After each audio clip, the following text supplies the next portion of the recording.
Okay, good afternoon, everyone. My name is Ashley Blow, and she, her pronouns. I am the training and prevention specialist with Project Peace out in Arlington, Virginia. We are the coordinated community response for sexual and domestic violence. This session today is engaging boys and men in sexual violence and domestic violence prevention work. With us today, we have Javon Howard.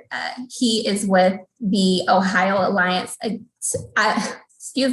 Ohio Alliance to End Sexual Violence. And I'll allow him to introduce himself and get started with the presentation. Thank you. Good afternoon, everyone. Thank you for having me. Thank you, Ashley, for inviting me, and thank you for Project Peace for bringing me here. Again, my name is Javon Howard. My pronouns are he, him, his. I'm the Engaging Men Coordinator with the Ohio Alliance to End Sexual Violence. I also am the co-chair for the Ohio Men's Action Network. My role with both of those programs is mainly doing a lot of training and development, providing technical assistance for all 88 counties in Ohio, the rape crisis centers, and making sure that they're equipped to engage men and boys in sexual violence and domestic violence prevention work, and also to help colleges and universities with any of their programming as well. So that's a little bit about what I do. Obviously, with all of us, we wear many, many hats. So that's the best little summary that I can give. So again, good afternoon. I'm gonna go ahead and start pulling up the PowerPoint right now. I'm gonna share my screen. I am using a dual monitor, and it's new, so I apologize if there's any issue. Can everyone see that? I understand that there's some folks who might not have access to the chat or video, so I'm gonna try my best to describe what we are looking at. There we go. So engaging men and boys, again, I'm Javon Howard. Before we get officially started, I did want to establish a couple of community rules, guidelines, just for us to be able to share space together. I want this to be a safe space. We are talking about really sensitive topics. So first off, if you feel at any point in time that the topic gets too heavy or feel triggered, feel free to step away. We all want us to feel like we can take care of ourselves. If you feel that, feel free to do so. I'm not offended whatsoever. Feel free to engage in the chat. I'm not sure if I will be able to necessarily see the chat, but feel free to engage in the chat. Come off the mic if you want to ask a question. I want this to be as interactive as possible and not just me talking with you. Of course, for us to be respectful of each other, to try to lean in and ask a question first. If you feel uncomfortable, of course, we want you to stay and be a part of the conversation. But if you find that you can't, of course, exit if that is the case. But without your voice, we are not able to make the changes or to learn from you. I want this to be a space where we can all learn from each other. I know I'm the expert, but I'm also not really an expert. I'm learning along with you. With that being said, we're gonna go ahead and get started. So the objectives today are to ask the questions, what is engaging men? What does that mean? Why does that matter? We're gonna discuss the challenges and the barriers about men and boys who experience sexual violence, what those barriers are that they face, and how do those barriers come to be? How did we get here? How is masculinity a catalyst for violence? And what we can do about it? What are the models and some work that we can do to make these changes? So first off, again, why engage men? My role is Engaging Men Coordinator. I'm sure you have all heard like engaging men work, it's really important to engage men in this work. What does that mean? Why do we need to do it? Why is it that what we're doing now not necessarily enough or as comprehensive as we feel that it is? Well, for starter, for men, we are seeing higher rates of men as perpetrators for sexual violence and domestic violence, even as the most underreported crimes. For men, we're seeing 4 times more likely to commit suicide. They are greater than 80% more likely to both be perpetrators and victims of homicide. The most greater risk of binge drinking and drug use, especially among college-age men. highest rates of risky sexual behavior, lowest rates of relationship satisfaction, life satisfaction, highest rates of gun violence, being incarcerated, and highest rates of physical illness. So when we say why engage men, it is because men are witnessing and participating in an epidemic of violence and an epidemic of suffering that they are either perpetrators of, witnessing, or survivors of. When we say engaging men, it is engaging people. It is just making sure that all of the work that we're already doing in anti-violence is taken into account masculinity and the barriers that men might have with all of these things that are going on. I'd like to pause just briefly if anyone had any questions or comments about any of that.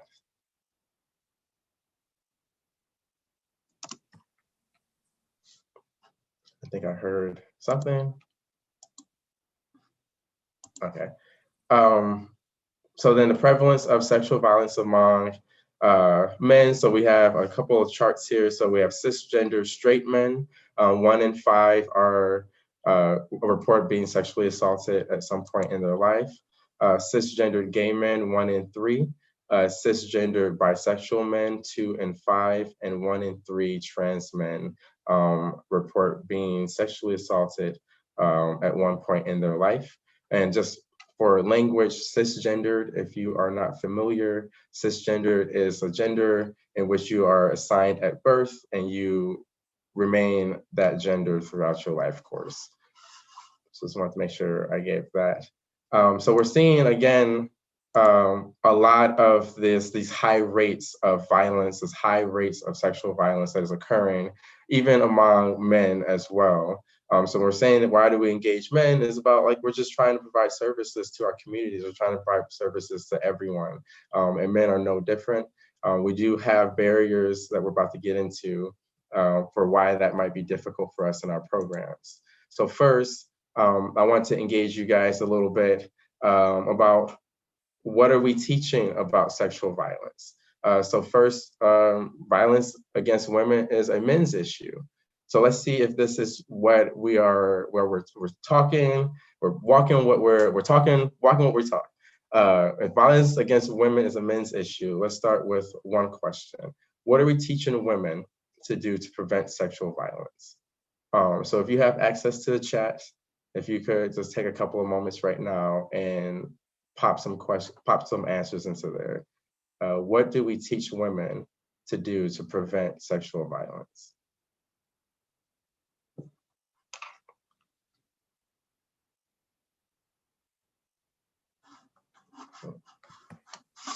I'm checking the chat for you. Nothing's coming up just yet.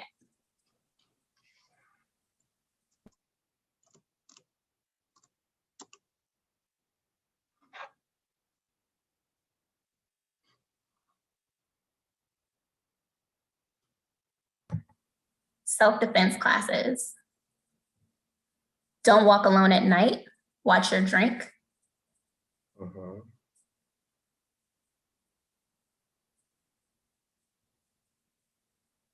Yeah, we get self-defense, watch your drink, don't go home at night.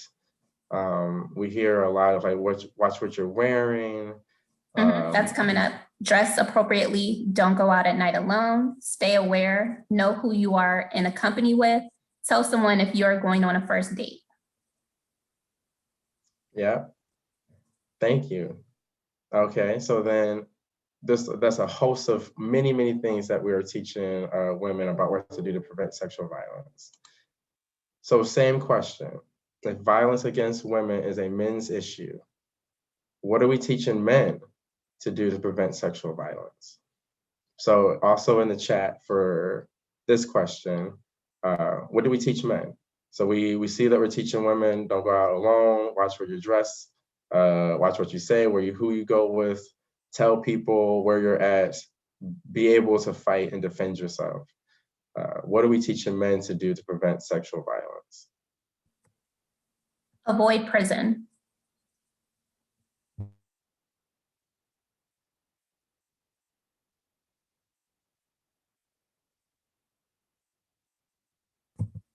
PREA, in prison and post-release. So PREA is the Prison Rape Elimination Act, for those who are not aware.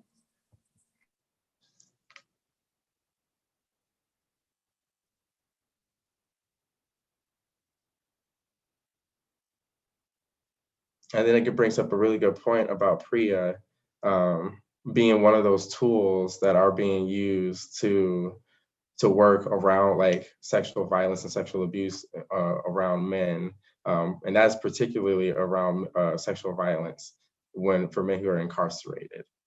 Got a few more. Be tough in prison and learn how to fight. For officers, don't work alone during graveyards. Avoid situations alone with women that could lead to possible problems, alcohol, drug use, etc. Some folks are teaching men and boys bystander intervention. Okay, interesting. So what do we notice about some of those differences in the chat between what we're teaching men and what we're teaching women? So there are some similarities and then there are some differences. So I'm gonna pause and let folks maybe if they want to share before obviously I give my perspective.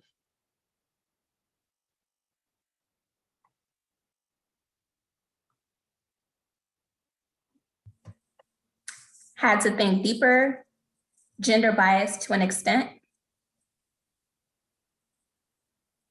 Absolutely. It's easy to shift to victim blaming. I think that the similarities are that both genders are at risk of rape. We're not teaching men how not to be perpetrators of violence. Yes, all of those things. There's the gender biases between that victim blaming. We're seeing a lot of more of that when we're teaching women about preventing sexual violence. We're teaching that victim blaming, right? And then we're seeing that again with men as well. Like I forget a couple of the comments from the chat specifically, but teaching men as well that like you have to do something for yourself to change to prevent this violence from happening. You have to change something internally about you or externally about you to evade or avoid violence. I also noticed there was a lot of discussion around violence pertaining to men in prison. That's something that's very cultural, right? That when we think about sexual violence in men, we automatically think about jail and prison. One being that the fact that we think of that prison as our accountability process, right? And then we also think of that as a place where men are sexually assaulted. Kind of in an interesting way, how we have that system operating. And then also leaving out the fact that men live among us day to day, and they're not necessarily always in prison. That does not mean that they are more or less at risk of being sexually assaulted. And so, yeah, so that all of that brings us right into a little bit of the 101 for the power and control that helps kind of frame up the rest of the conversation around why we engage men and some of these barriers that we're facing. And so I'm sure many of you are already familiar with the power and control wheel, but if you're not, I'm just going to go through it pretty quickly. So what we're looking at is a wheel that has multiple rings to it. On the outermost ring, we have heterosexism, homophobia, biphobia, and transphobia. If you are unaware, heterosexism is the assumption that being heterosexual is a primary and the normal sexual orientation is the dominant sexual orientation. That is the assumption. When we're looking at this power and control wheel, in the center of the spoke is power and control, and everything around it, whether it's economic abuse, corrosion and threats, intimidation, emotional abuse, sexual violence, isolation, these things are tools that abusers use to try to get to the center of that wheel. So everything around sexual violence and domestic violence is always about power, it's always about control. And there's different tools that people use to try to get into that center, to get that power and get that control. Sexual violence, emotional violence, denying, using powers and privileges are all different forms that people use to get into that center. Some behaviors that are necessarily listed here are excuse me, or aren't always easily identified, still establish like a pattern of intimidation, menace, and control. These things still count as power and abuse. And so with that being said, going into defining the importance of why we're engaging men and boys in some of these barriers. Power and control, right? So we're coming back to these, we're trying to wrap it all up. Unhealthy gender ideas, unhealthy gender roles are really where some of these scripts start with creating these barriers. So we have these scripts where we consider that women are supposed to be caring, nurturing, they're the homemakers, while men are supposed to be the providers, they're the ones supposed to be the leaders, they're the ones who are supposed to be bringing home the bacon. So when we're talking about unhealthy things for gender roles, what are some of the things that we teach boys about being a man, about being a boy? What are some of the things that we teach them? My mouse is super sensitive. I'm so sorry. It keeps, I'm just gonna keep my hand off it. Yeah, so what do we teach? What are we teaching boys?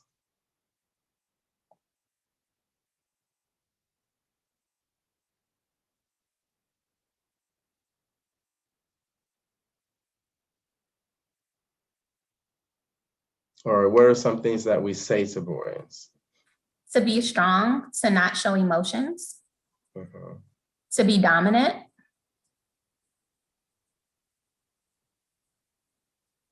don't cry, Mhm. to ignore others' emotions, suppress emotions to ensure the happiness of others, place others' needs emotionally and physically, to have control. Don't hit girls or women.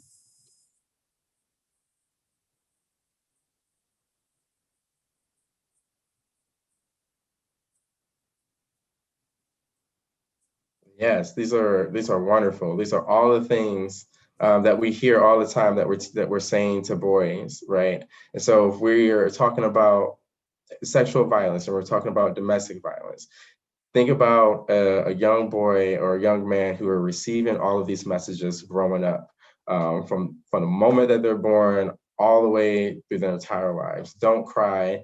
You are resilient, you're strong, you can do anything, you can do this, you should show up, you can't have your own needs, you can't, you're a burden. If you do this extra stuff over here, you're expected to be this way and to be that way.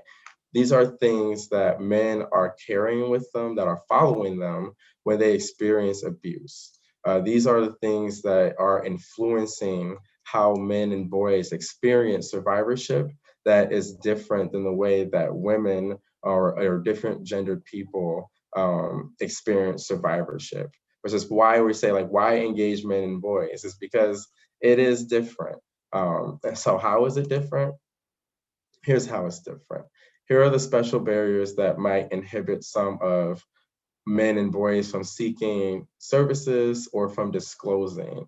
Um, Number one being that men do not always see themselves reflected in these anti-violence movements. Part of the reason why that they don't see themselves reflected in these anti-violence movements is because they receive a lot of these messages growing up. Boys don't cry. Boys are strong. Boys are not to be dominated. Girls are to be dominated. Other boys, other men are to be dominated, not me. I'm the one who's supposed to be strong, the patriarch, the one who's supposed to be. So you see how when men are bringing this into the space that's following them, how that impacts and sets up a barrier automatically, just culturally, where they don't see themselves reflected in the movement from that standpoint, from that perspective.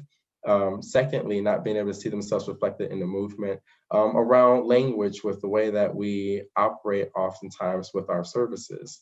So for an example, being that a lot of our rape crisis programs or a lot of our curriculums and programs that we create are either very focused and geared towards women. So for instance, some of our programs here in Ohio, like we have one that's named Project Women.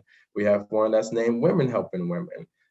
These type of titles and names, even though historically are very important for the reasons why they're named these things after these programs, they're not reflective of the time that we're in now, where we're trying to make sure that we're doing these coordinated community responses, that we are engaging the community in its entirety. So men aren't seeing themselves reflected because of that. It's already an underreported crime, and so men aren't reporting because of the victim blaming that we see. Secondly, another reason why men aren't coming forward, or a barrier that we see, is that men are often more detailed with their disclosures. So again, going back to those gender roles, going back to the scripts, what we're teaching and what we're not teaching boys about sexual assault. Men are more detailed about the disclosures because they feel like they won't be believed. Think about a time where you may have had some sort of trauma or some sort of hurt or pain that you couldn't believe what just happened. You felt like you really needed people to understand that it was real, that it happened, and how urgent it is that you need care. You're going to be extremely detailed about what's going on. You're going to tell them explicitly, because not because you're trying to be a jerk, not because you're trying to be extra with that person, but because you really, really want to press upon them how important it is of what you're going through. Oftentimes, men who are seeking services or seeking services from our programs, they're not always calling like these hotlines or seeking services to actually seek services. We do have men who are being very detailed because they're being gross, because they are abusing the hotlines to try to make them sex calls to get off on. Those men are confused a lot with our survivors who are processing their trauma with the same amount of detail. And so that is a huge barrier when we come into a place where we have men who are exhibiting maybe more of a toxic masculinity, and then men who need services are behaving in the same way. And one is a trauma response to a system, and one is a trauma response to an individual act of violence, but they look the same. Sorry about that. Another one being myths about survivorship around men, that men are strong, they can't be raped, they can't experience domestic violence whatsoever. We have this collective narrative that if they were to experience this, then they must be gay, which is absolutely not the case.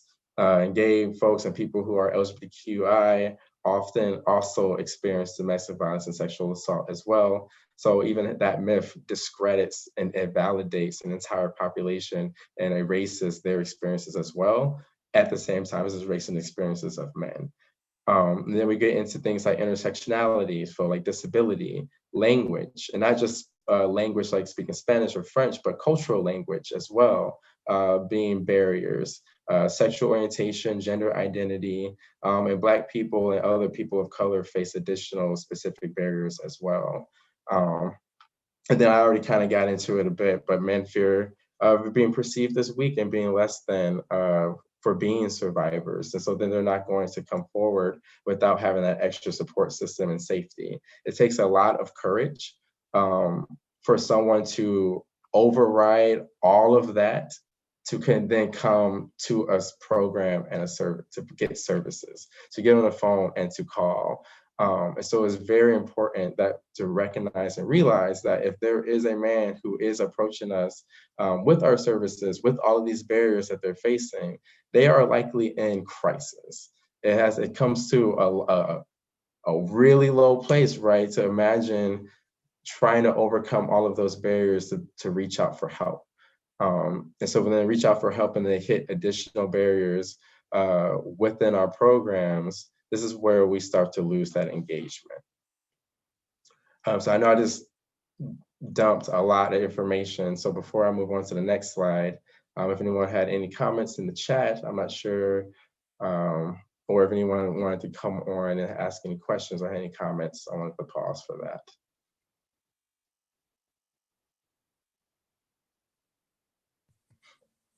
Nothing just yet, Javon, but I'd give it another second.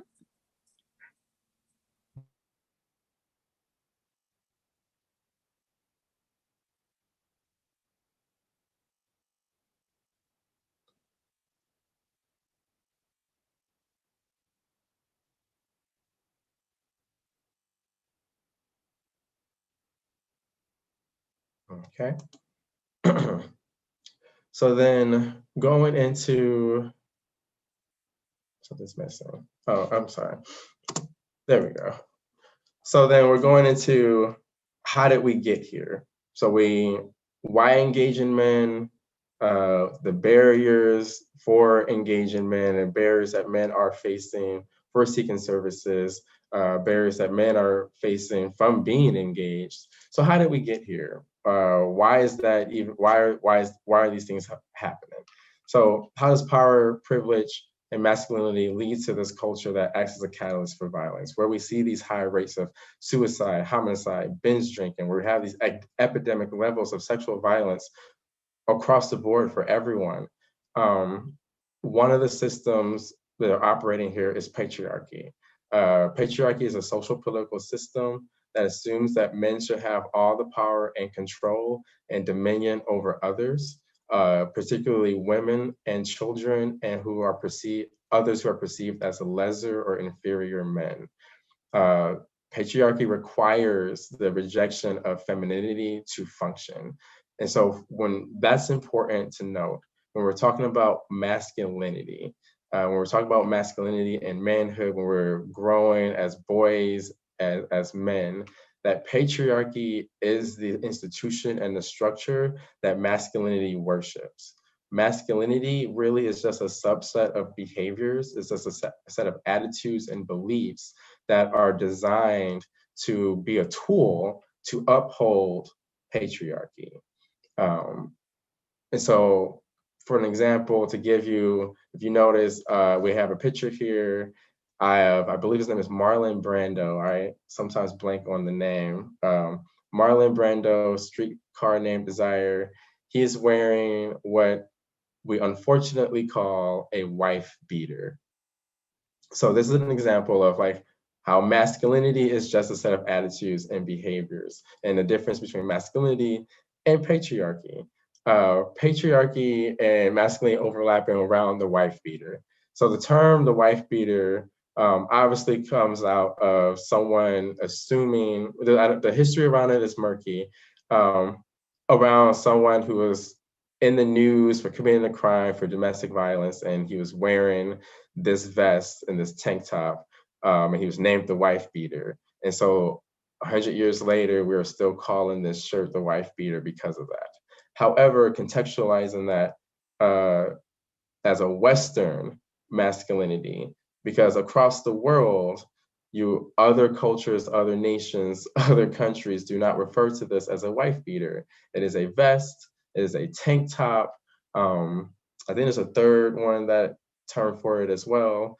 But a Western masculinity describes this as a wife beater. And so this is where we see the differences between, okay, the patriarchy is still there, that still exists, but the way that we engage with it, the attitude around it, the belief systems, the way that we actually create tangible systems and symbols vary depending on culture, location, individual family, who you are. And so this is why it's important to draw the distinction between patriarchy and masculinity, because masculinity is something that we can actively change individually, but a system requires a different kind of set of services and work.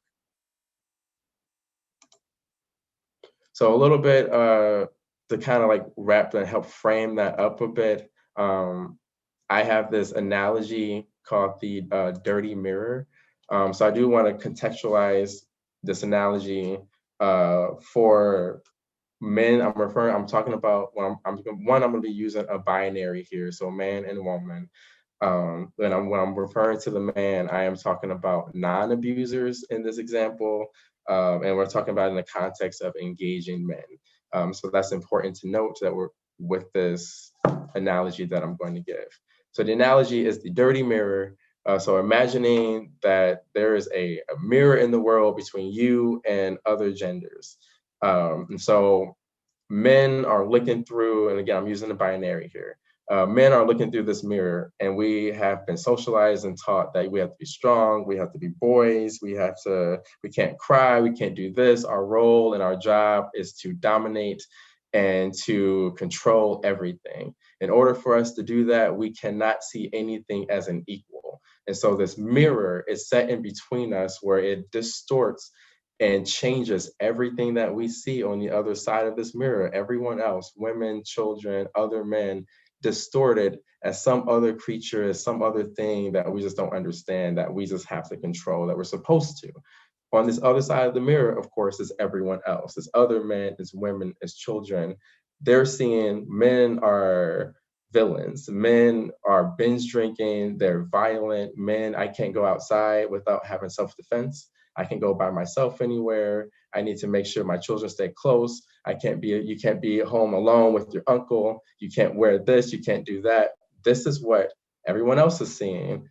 All of these things are dirtying up the mirror. Just imagine like a bunch of stickers with all of those terms and all these words and phrases. We can't see each other. All we're seeing are all of these things about one another.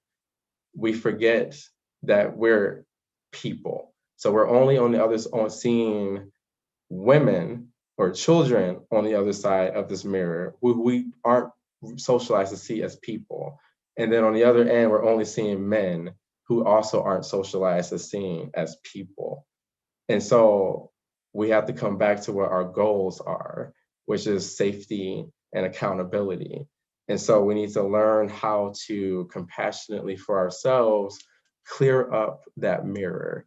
And so clearing up the mirror is really about empowering men to choose for themselves alternatives and to choose for themselves the type of men that they want to be, and not based on the distorted mirror that's presented to them, telling them how they should be operating. And on the other end, for everyone else on the other side, to give them opportunities to heal and to restore.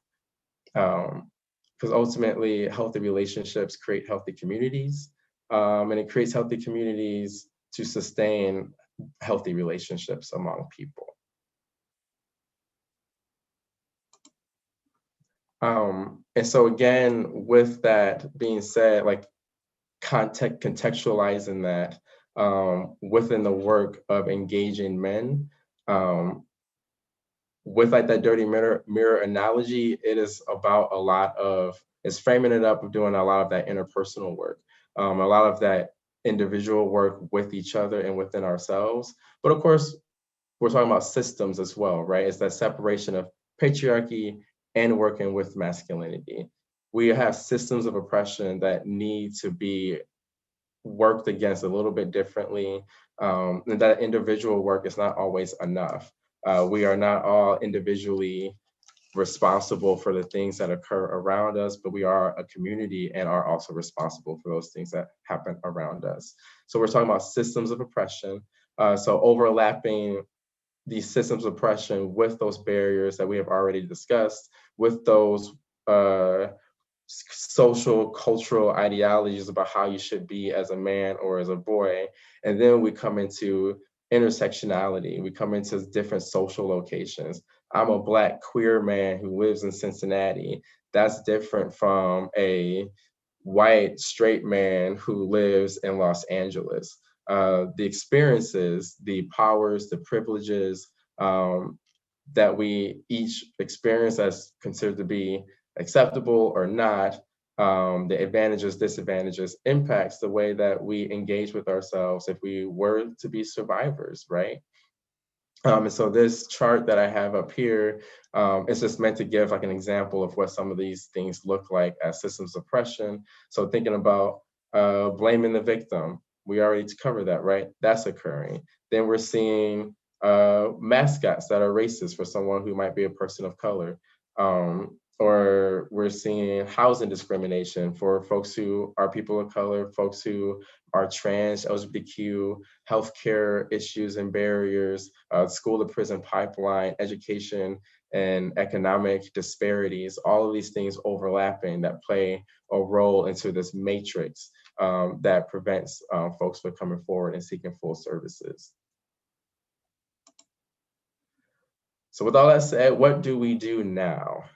There's a lot there. Before I move on, and take a pause again for folks if they had any comments or questions.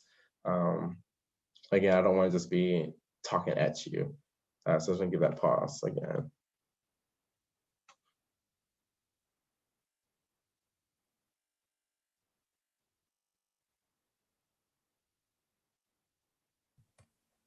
Not seeing anything just yet.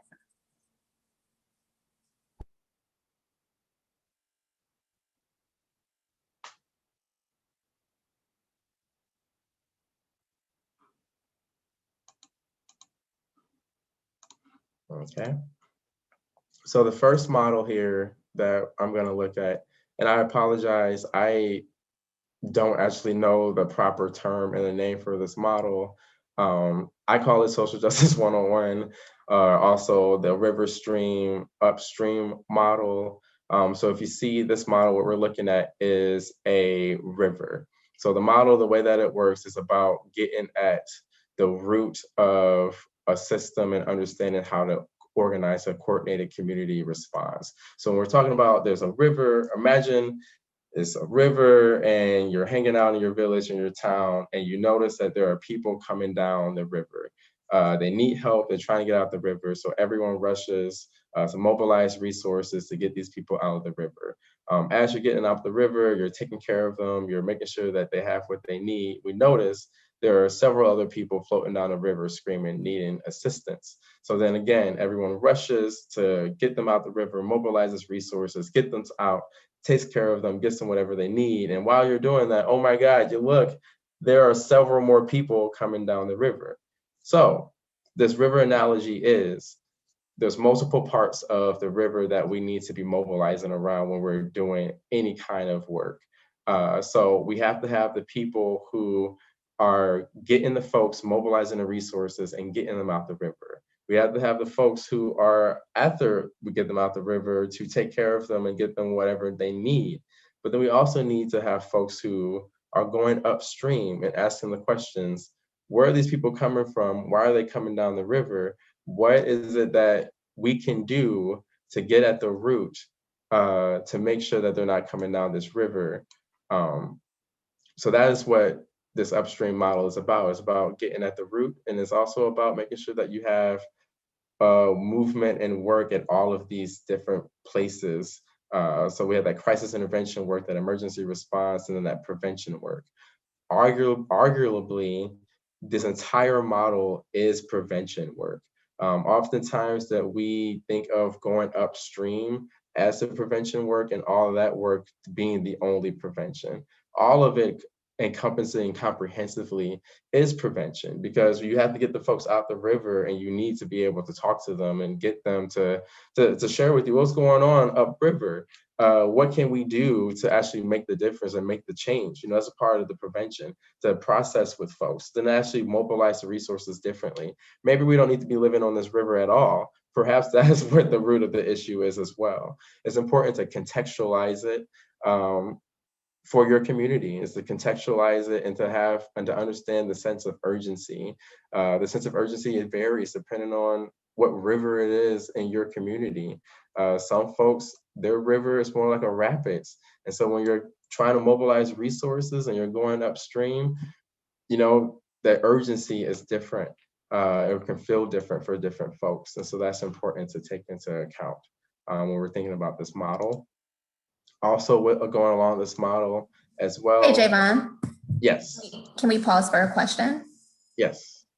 Okay, so the question is, since language matters, do you have advice for terms to use rather than victim/survivor when working with males in our community discussing sexual violence and intimate partner violence?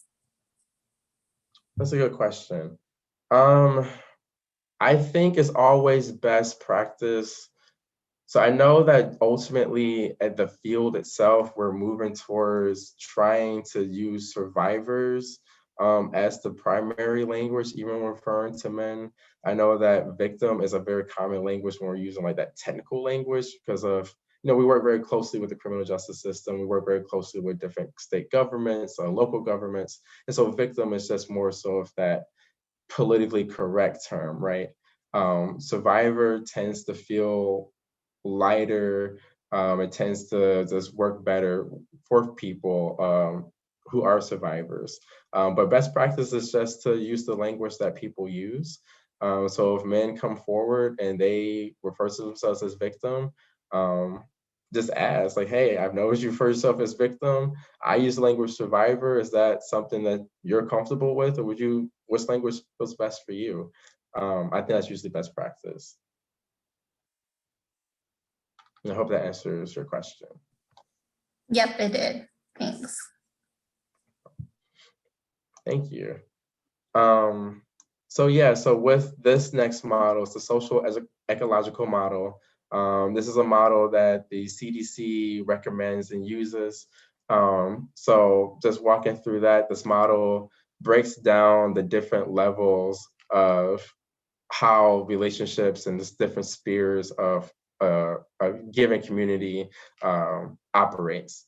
And so we have the individual who does things based off their own beliefs, attitudes, behavior, and histories.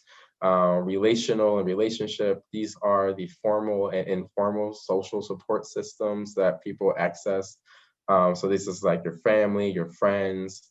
Then you have your community. These are institutions and structures, usually the ones that are outside of your control. These are the larger structures that operate that you get your secondary socialization from, your schools, your work, your church, your neighborhoods.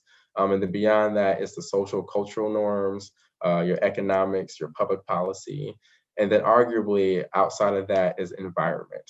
Your environment influences all of these things. So the way that it acts as a sphere is that each sphere fits in the other that influences each thing. So your society influences what your community looks like. Your community influences your relationships and so what type of relationships you form, which then ultimately influences how you behave and what you believe. And then it's inverse as well. What you believe influences your relationships, your community, and then what you vote on and how you engage in your community and what your civic engagement looks like. And that impacts your society also. And so then we're combining these two models together, this upstream model and the social ecological model. So when we're talking about the stream model and putting together prevention work and crisis intervention, to take into account all of these factors in the ecological model, that the individual might have different beliefs and attitudes about what is best around going upstream or not. The relationships that you have might determine how much you want to put into a particular project or a problem or issue, right? This just depends on your community, what resources your community has to actually mobilize, what society greater beyond your community is influencing, taking away or adding to what you're trying to work on for that prevention, for working around that river. So these are models to definitely take into account. And so when we're talking about specifically exploring practices for expanding services, so these are some ideas and some things that I have seen work and some things that I work on using those two general models. So the first one being creating culturally specific bystander models. That's very important. So when we're, again, like going back to language, right? So like cultural language. So having bystander models that are culturally specific. It's okay to have one that is LGBTQ. It's okay to have one for trans folks. It's okay to have one for folks who are immigrants and Spanish speaking. It's okay to have one for Black and Brown people because there are special needs and barriers. It's okay to have bystander prevention curriculums just for men and some that are just for the entire community. Because we need to be teaching different people different skills that some folks just don't have, that other people have power, privileges, and access to already developing. And we can't assume that everyone's meeting at the same place. Expanding those bystander models. Also, I know that my models that in Ohio that we're working on trying to develop is trying to put the responsibility into people's hands. So having men and community members teach the bystander models themselves to each other. So having programs, having people organized together who are experts, who are coaches to help teach the community and raise that awareness on how to create the model, and then have that community then teach other communities about the model. So people get excited about doing that. You give the responsibility to them, to the community themselves. Storytelling is very powerful.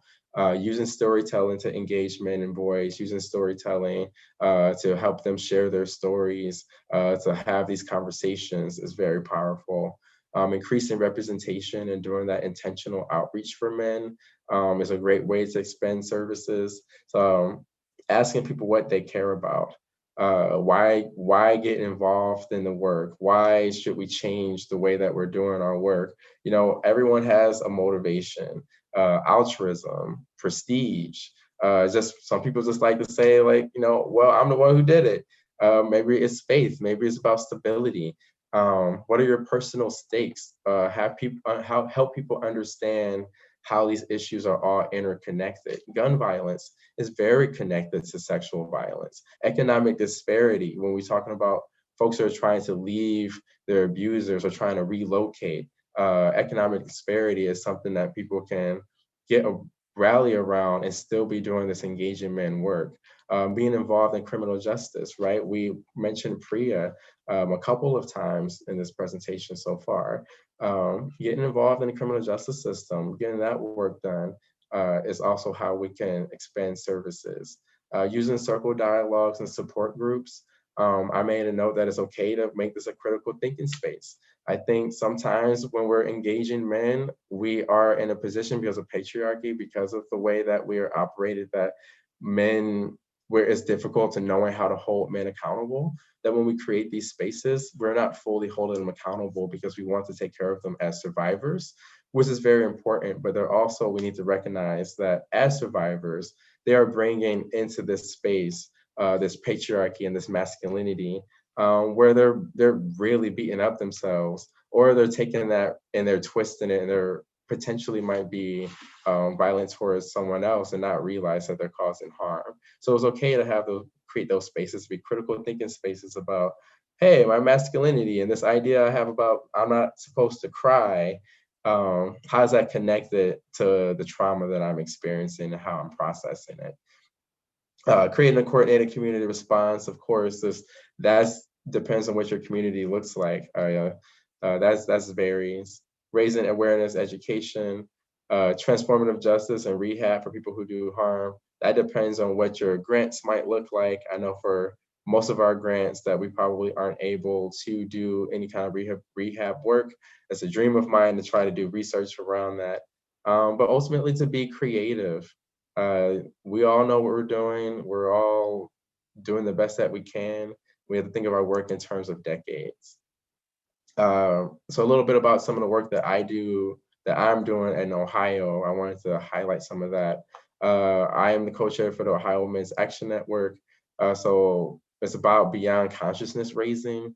We're trying to get beyond just the education and awareness, and we want men to start taking accountability and responsibility for their healing, for challenging themselves and for challenging each other. And we're creating programs and curriculums and coordinated community response curriculums to help support and empower that. I'm started the Men of Color Caucus, which is a statewide network to recruit men of color to volunteer and work professionally in the field. I think as men, our number one thing, or as men, we're supposed to be engaging in this work and engaging other men. But as like an engaging men coordinator, my number one role should be to get other men to be advocates as well. And so this caucus is meant to try to do that. The same for the consortium, which I actually worked on not in high school, I wish, in college, which is mobilizing students, mobilizing the general public, mobilizing professionals and practitioners around men and masculinity in higher education, and then helping develop support groups, expanding mental health services, and outreach efforts. So that concludes my presentation.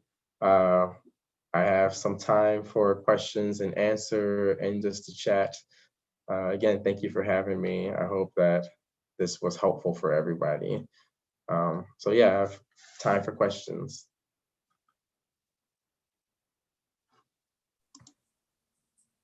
Thank you, Javon. Checking the chat to see if anything pops up for folks. I know it's a lot of great information, so I'm sure people are still processing.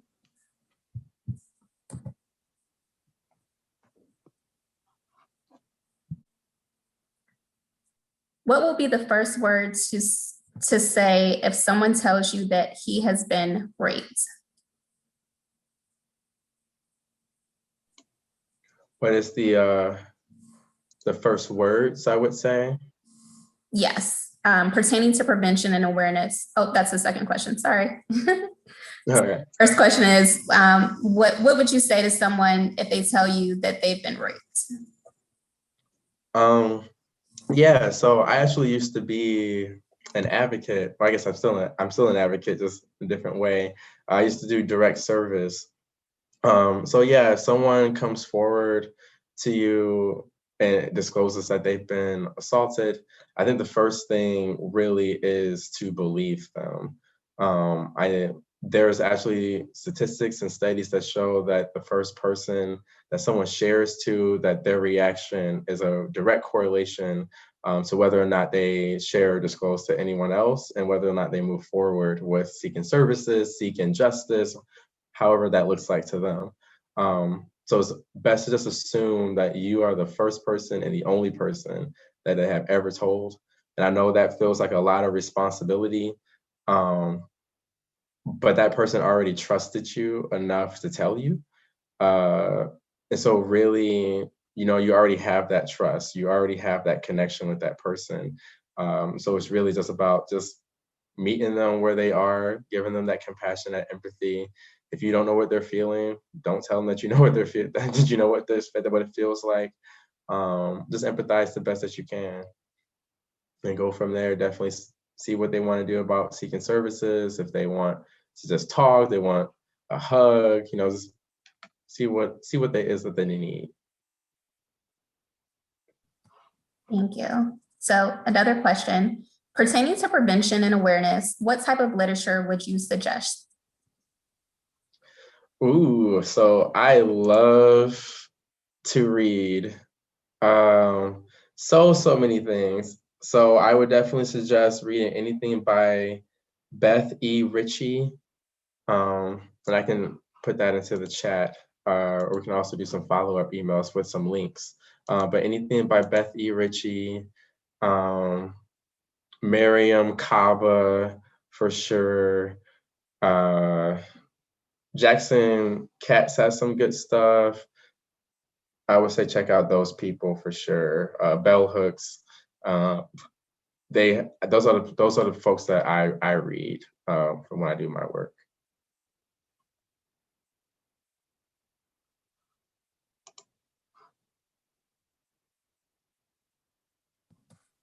Thank you.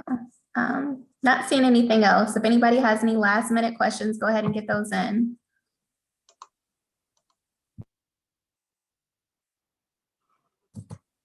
How do you deal with parents coming from different cultures about assault?